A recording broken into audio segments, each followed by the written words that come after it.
After getting embarrassed by the Georgia Bulldogs, can the Texas Longhorns bounce back on the road against the ranked Vanderbilt Commodores? We discuss on this Locked On crossover. Locked On Longhorns, Locked On Vandy. Next.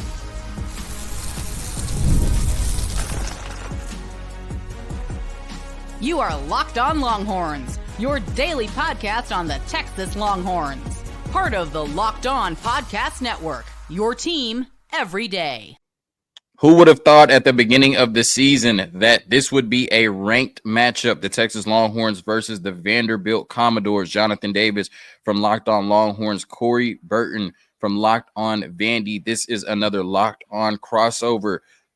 Previewing, talking about one of the biggest games of the weekend. We see how Vanderbilt has looked pretty salty this year. Texas, still a top 5 team in the country, coming off the loss to Georgia. We discuss on the Locked On crossover, once again, between Locked On Longhorns and Locked On Vandy. And Corey, I want to get right into it. And I want to ask you the question, what has the ride been like this year for Vandy football? Because normally when we talk about Vandy, we're talking about academics. We're talking about the baseball team. We're talking about Skip Bayless, maybe the most notable alum that at least people know about, right?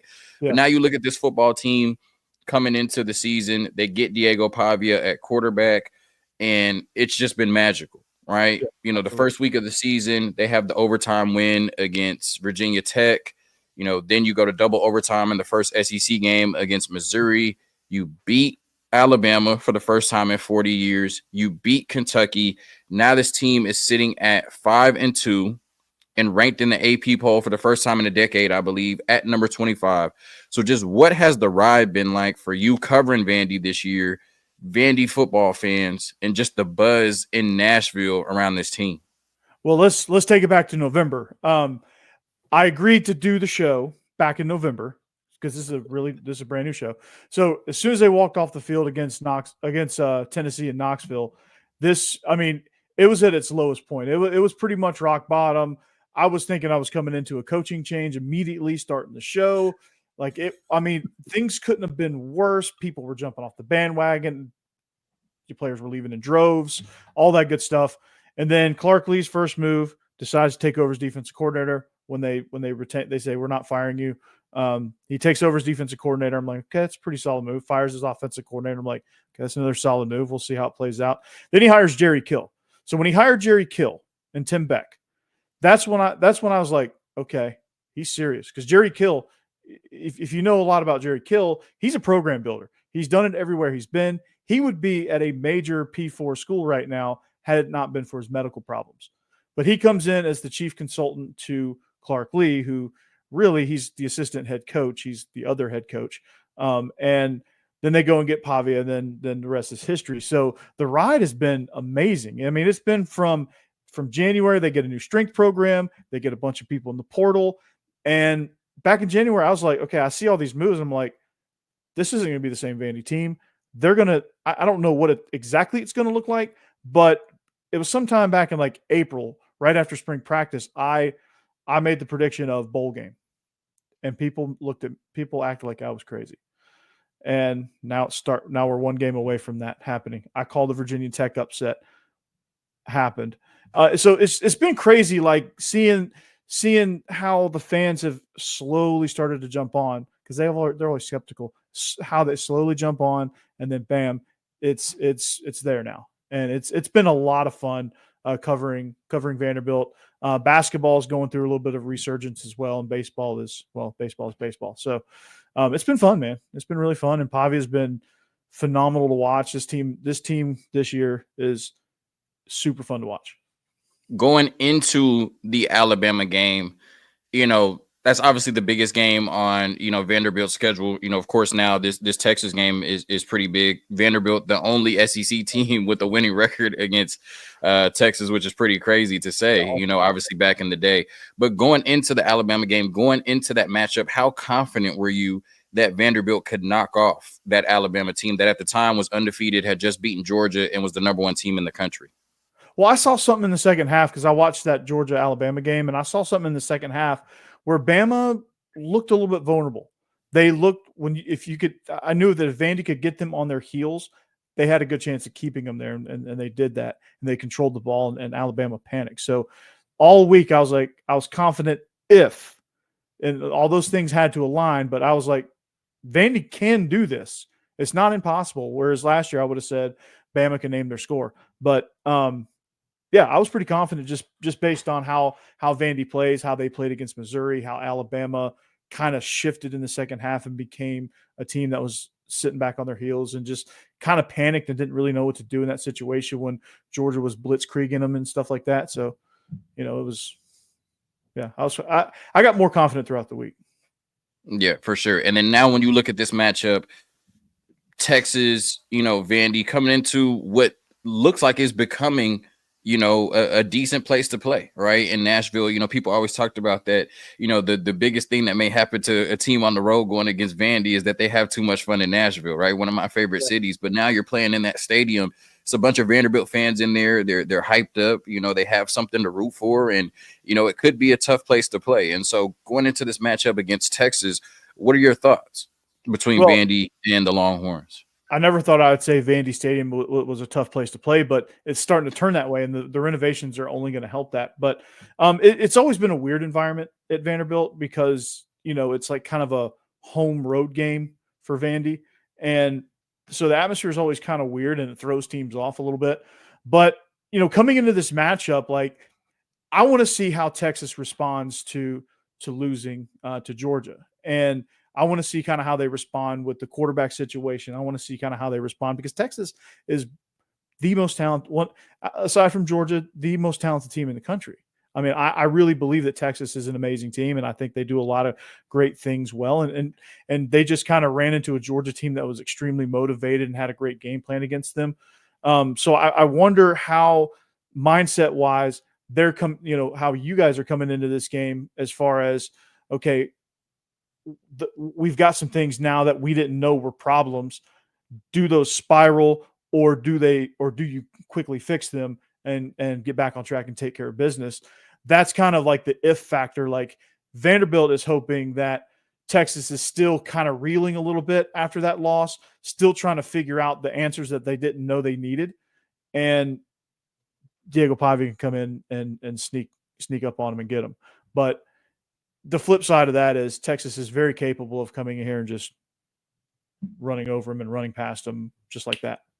Yeah, I think we have to, continue to see how the Longhorns respond to adversity. Coming into the game against Georgia, they had not, dealt with any type of adversity. They had not been punched in the mouth. And, we saw it. Steve Sarkisian, you're down 20, maybe overreacts, at least in my opinion, and puts in Arch Manning. That doesn't work. Then you have to go back to Quinn Ewers.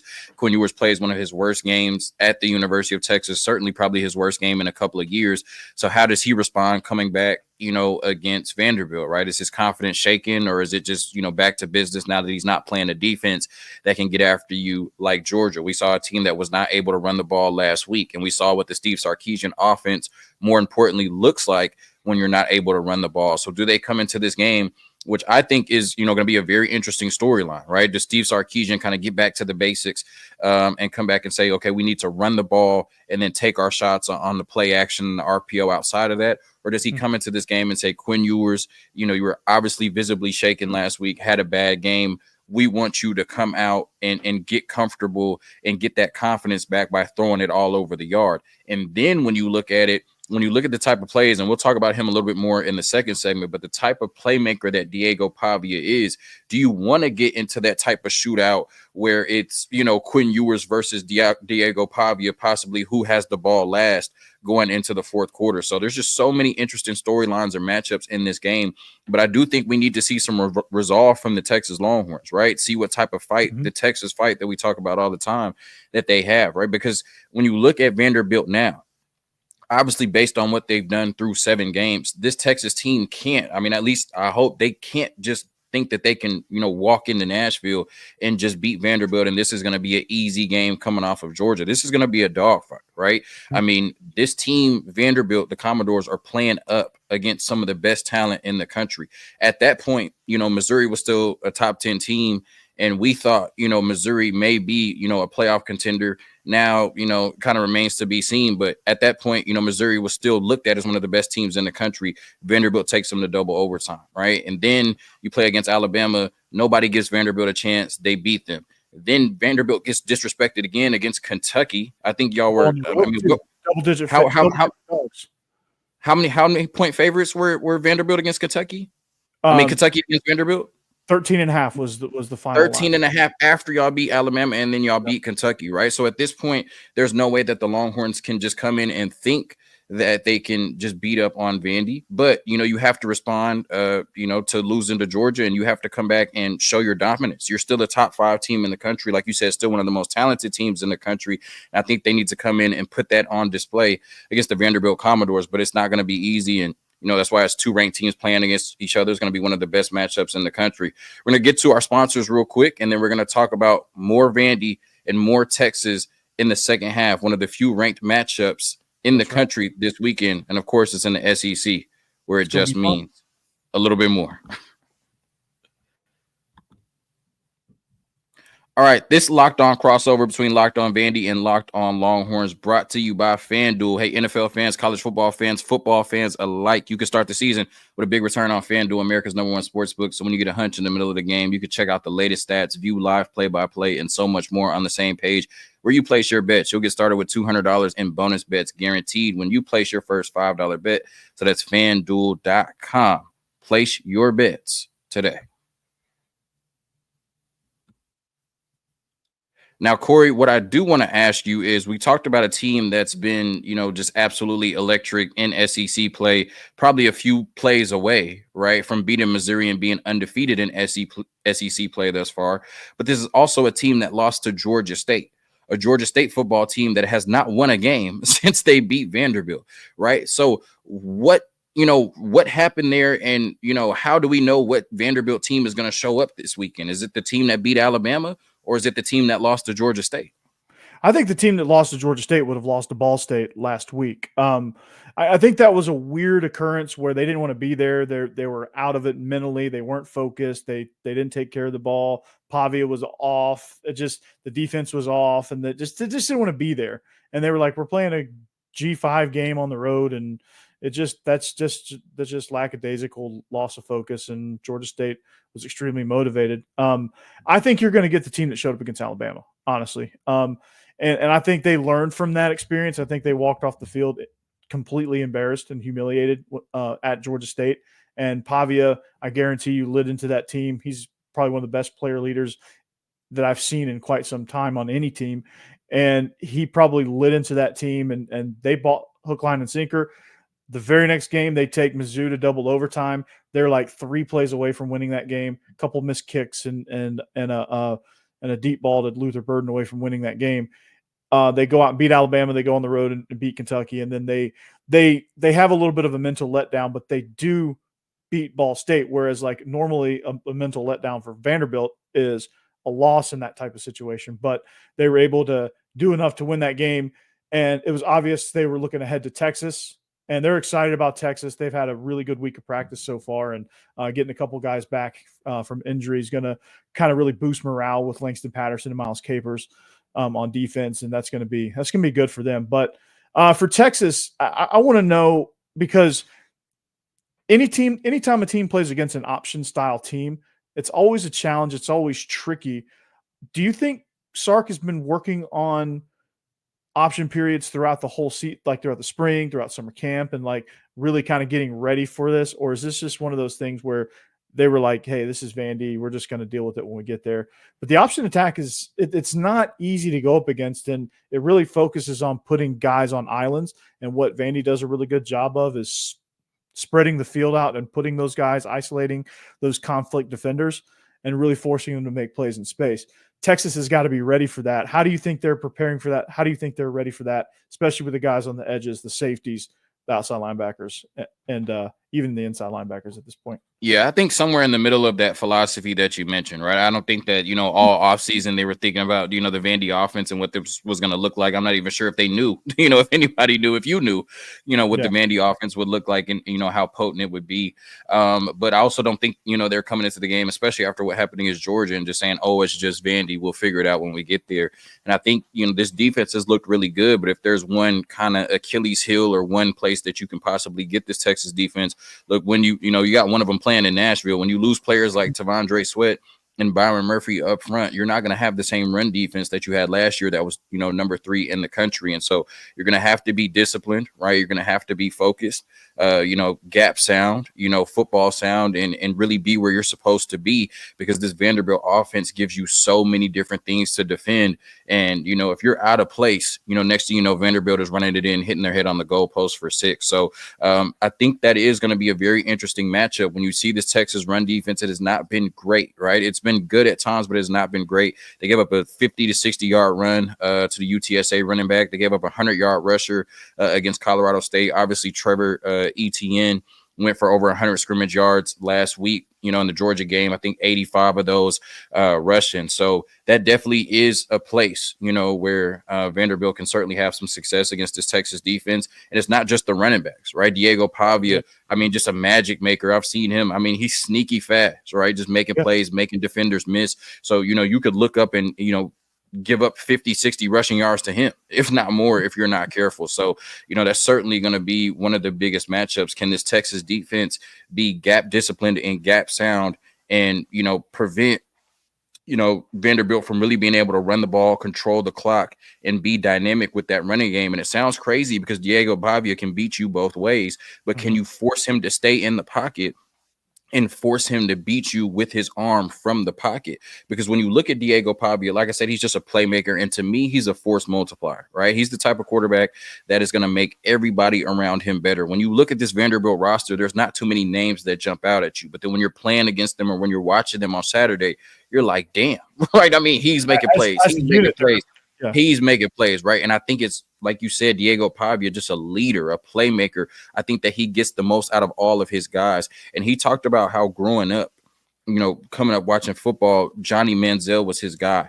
And, I hate to put him in the same breath as a guy that won the Heisman, but you just see so much of that, right? How Johnny just had that Texas A&M team, and they had talent. Of course, Texas A&M had talent. But Johnny, just every Saturday, you felt like you had a chance because you had that guy. And to me, based on what I've seen watching Vanderbilt this season, Diego Pavia is that guy. And, coming into this game, this could be a matchup where whoever has the best quarterback on Saturday wins this game between Texas and Vandy. And I think that would have been crazy coming into this season to say or to ask who would win the quarterback matchup between Diego Pavia and Quinn Ewers. It seems a little bit more realistic based on what we've seen the last couple of weeks. What has Diego Pavia meant to this program, and do you see some Johnny Manziel in him in the way that he plays? Oh, absolutely. I see a bunch of Johnny Manziel in him, the way he plays. He's a playmaker. He can make guys miss in space. He can create, and he is good. He is good, sneaky good throwing the ball through the air. They really like to move the pocket with him, and he can locate guys. He's way better on the deep ball than I thought he was. That was one of the things I said he had to improve on the most if Vandy was going to have a chance coming into the season, was deep ball accuracy and being able to push it vertical. And I said if Vanderbilt could ever push it vertical somewhat consistently, they were going to be trouble because of the rushing attack and the rushing capability that they have. So yeah, he is absolutely Johnny Manziel to a T as far as what he does to the guys around him, what he can create on his own, and the way that he makes plays. And it just kind of, you get him dead to rights on a third down in the backfield. The next thing you know, he's slipped out of 2 or 3 tackles and he's got 8 yards and a first down. And you're like, what the heck just happened? And then he does that like 10 more times on that drive. And then they've eaten 8 minutes off the clock and they've scored a touchdown. And now the other team's kind of panicking, like, okay, we're not going to get the ball very much. So we got to make things happen. And that's where the mistakes go. And the defense feeds off that. Special teams feeds off that. And it's just been it's just shockwaves through the entire team has, that's the impact that he's had on this program. And just him doing that has elevated everybody, and it's been phenomenal to watch. And you know, Jerry Kill has been, you know, been kind of leading that charge as well. Yeah, and when you look at it, you know, Vanderbilt, one of the hardest teams in the country to get off the field on third down, and it's just because they're just so hard to stop. You know, Diego Pavia savvy making plays in the passing game or in the running game, their ability to run the ball, the way that they call plays, the different things that they throw at you, just an exceptional offense. Really, I want to ask you before we get into this last break and then get into the last segment. You know, you can bring in all the culture builders, you can bring in the guys that can build a program, but you have to have, you know, the guys that can play football as well, you know, and sometimes it's not the X's and O's, but it's the Jimmies and the Joes. You know what I mean? You got that in Diego Pavia. And so who would you credit this kind of Vandy resurgence to? If you had to give the biggest piece of the pie to somebody, would it be Diego Pavia at quarterback, the most important position on the field, or would it be Clark Leah and the staff changes that he made coming into this season? I think the staff changes kind of led to Diego Pavia.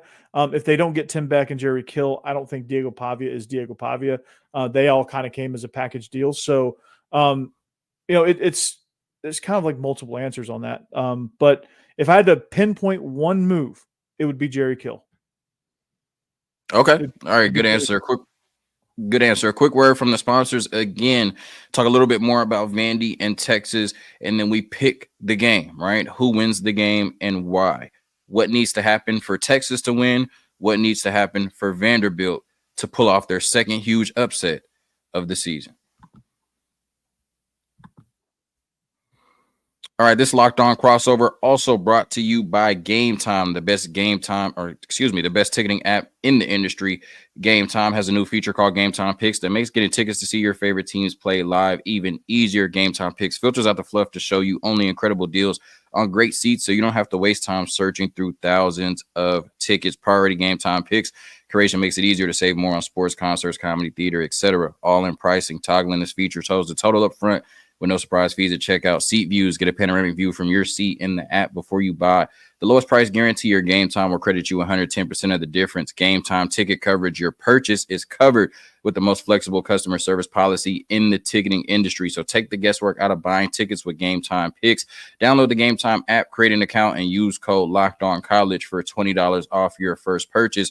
Terms apply. Again, create an account and redeem code LOCKEDONCollege for $20 off. Download Gametime today. What time is it? It's game time.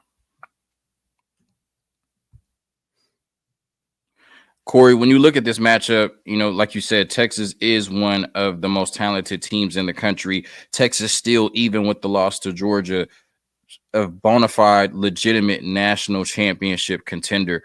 So to pull off this upset, obviously Diego Pavia has to play out of his mind, you know, similar to the way that he did against Alabama. But who are some X factors? Who are some players for you that are going to have to make a name for themselves on Saturday for Vanderbilt to not only to cover the 18 and a half point spread, but get the victory against the Texas Longhorns? Well, aside from Diego Pavia, it's got to be Cedric Alexander, the running back. He's been phenomenal all year long. He's got to continue to be phenomenal. A little banged up. He's a Texas native too, so I think this game. Austin kid, I believe, right? Yeah, actually an Austin kid. So not just Texas, but right there in the Longhorns' backyard. But he's got to have a big game. I think you have to have a big game. Eli Stowers is going to be an X factor, the tight end. He had 8 catches for 130 last week against Ball State. Another Texas kid, right? All the Texas kids are trying to beat the Longhorns, right? Yeah, he's been phenomenal all year long. He's been an absolute weapon. Quincy Skinner, I think, is going to have to be more consistent and show out against Texas in the passing game. He's somebody that can make plays, but just doesn't make enough of them in the passing game, which is kind of the next step in the progression there. Defensively, Langston Patterson and Miles Capers, I think, are going to have to do a really good job coming back from injury. Miles Capers, especially coming off the edge, if he can get some hits on Quinn Ewers and get him off his spot, get him out of rhythm, and maybe even force a couple of turnovers, that could really turn the tide there for Vanderbilt. And then in the secondary, C.J. Taylor and Martell Height are 2 DBs that need to have massive games. Randon Fontenette. And, he's kind of that safety, that box safety that can make things happen in different types of situations. So this defense, if they can slow Texas to a grind, if they can drive this tempo down and force Texas to snap the ball multiple times in a drive. And Clark Lee even said the more times they snap it and they're not in the end zone, the better it is for us. If they limit the possessions, they limit the points, and they give themselves a chance in the end. And then, of course, Diego Pavia, the same thing on offense. Be efficient, but be effective at the same time. Hold the ball, control it, things like that. And then use the same game plan, really, they used against Alabama as far as that goes. And they can really control the tempo of this game. I think that'll get Texas kind of out of whack, and that gives us our best chance. Yeah, I think the thing with Vanderbilt is you want to kind of put the pressure on Texas. You want this to be a close game in the third or fourth quarter to where one mistake, one drive can tilt the game into Vanderbilt's favor, right? And then you kind of punch, and land that haymaker when you can. I think the key for the Texas Longhorns is you have to get back to running the ball, right? We saw what happens when you can't run the ball and you kind of force Quinn Ewers to just throw the ball 30, 40 times. That's not the recipe for success. I think Trey Wisner and Jaden Blue need to touch the ball 30 to 35 times combined in this game. And depending on game flow, if you're up, that should happen naturally, right? It's something that you don't have to force. So you're going to have to run the ball. And I think get back to getting those easy shots off of play action and the RPOs. And I think Quinn Ewers is just going to have to be better. But I think also Steve Sarkisian can do a really good job of making him comfortable by giving him some layups early, running the ball, giving him some layups. And then if you can run the ball and, suck those defenders in, then, those easy opportunities to push the ball down the field should be there later. And then Texas has some of the best athletes in the country, so that should lead to some run after catch. On the defensive side of the ball, this is a defense that has forced a turnover in every game this season. And I think that Texas should, be able to beat Vanderbilt. But to ensure that you don't have an upset, or Vanderbilt doesn't get too much confidence to end up beating you at the end, I think they're going to have to force, this Vanderbilt offense into a turnover or two, give an extra possession to the Texas offense. And then this game is really going to come down to who can control the clock the best, right? Because like I said, it's going to be hard to get Vanderbilt off the field on the third downs with everything they can present to you on the offensive side of the ball. So I think the best way to keep Vanderbilt off the field or get Vanderbilt off the field is to keep that Texas offense on the field, keep rolling, but make sure you're getting touchdowns instead of field goals, right? And I think that you eventually can just put enough pressure on this Vanderbilt offense to where they can't just run the option and, hit you with all these different run plays. They're going to have to throw the ball to catch up, and just throwing the ball against one of the best pass defenses in the country over and over again will not be a recipe for success for this Vanderbilt football team. So, like I said, I think Texas needs to get back to running the ball, making, situations for Quinn Ewers to be comfortable, allow him to be surgical once again in the short or intermediate game. And then I think this defense needs to continue to put the pressure on Vanderbilt's passing offense, be sound against the run, and force Diego Pavia to throw the ball 40, 45 times and beat you that way. And I just don't think he'll be able to against this Texas pass defense, which is one of the best in the country, even against Carson Beck, who everybody said Carson Beck would come in and kind of show that it was a fluke, right? And they forced him into 3 turnovers. I think they can do the same thing against Diego Pavia. Corey, who wins this game on Saturday and why?